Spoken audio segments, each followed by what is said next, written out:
আসসালামু আলাইকুম ওয়া রাহমাতুল্লাহি ওয়া বারাকাতুহু। সুপ্রিয় সুধীবৃন্দ, অনেকেই আমাদের কাছে একটা প্রশ্ন রাখেন, সেটা হলো স্বামী স্ত্রী একে অপরের লজ্জাস্থান দেখা, হাত দেওয়া অথবা আপনার চুষা যাবে কিনা, এই বিষয়গুলো নিয়ে আমরা অনেক আলোচনা করেছি। তারপরেও যেহেতু নতুন করে সকলেই বারবার জানতে চাচ্ছেন, সেজন্য আজকে ভিডিওটি করা।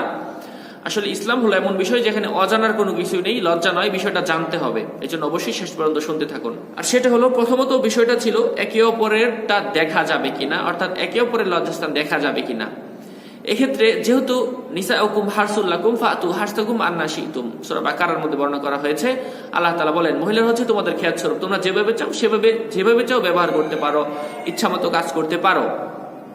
এই হাদিসের ব্যাখ্যায়, মানে এই আয়াতের ব্যাখ্যায় অনেক জায়গায় বিস্তারিতভাবে বর্ণনা করা হয়েছে, তোমার যেভাবে ইচ্ছা দাঁড়িয়ে বসে, কিয়ামান ওয়া কুউদান ওয়া জালিসান, যেভাবে ইচ্ছা সেভাবে সহবাস করতে পারো। আর বিবাহের যেই মূল আরবিতে বলা হয়, বিবাহ যে আপনি করলেন এটার যে মূল সংজ্ঞা রয়েছে, ওই সংজ্ঞার মধ্যে যেটা রয়েছে, মানে আপনি মিলকুল বুদআ, এটা হচ্ছে বুদআ, এটাকে বলা হয় মহিলাদের লিঙ্গ, যোনি, আরবিতে বলা হয় বুদআ। তো মিলকুন মানে মালিকত্ব লাভ করা, এটাই হচ্ছে বিবাহের সংজ্ঞার মধ্যে আরবিতে, এটাই হাদিসের মধ্যে বর্ণনা করা হয়েছে এবং ফুকাহা ইকরাম এটাই বলেছেন। এই সবগুলো জিনিস যদি আমরা কোরআন এবং হাদিস থেকে বিবেচনা করি, তখন কিন্তু একে অপরের যে লজ্জাস্থান এটা দেখা যাবে।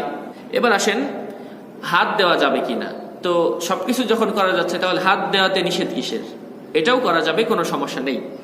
এবার আসেন তৃতীয় যে বিষয়টা, সেটা হলো চুষা যাবে কিনা। চুষার ক্ষেত্রে যে কথাটা বলবো, সেই জায়গাটা হচ্ছে নরম জায়গা। আর এই নরম জায়গার মধ্যে যদি আপনার দাঁত লেগে যায়, তাহলে কিন্তু এটা উভয়ের জন্যই ক্ষতিকারক। আপনি এই সমস্যাটা নিয়ে কত জায়গায় দৌড়াদৌড়ি করতে হবে, কত ওষুধ খেতে হবে, দরকার কি?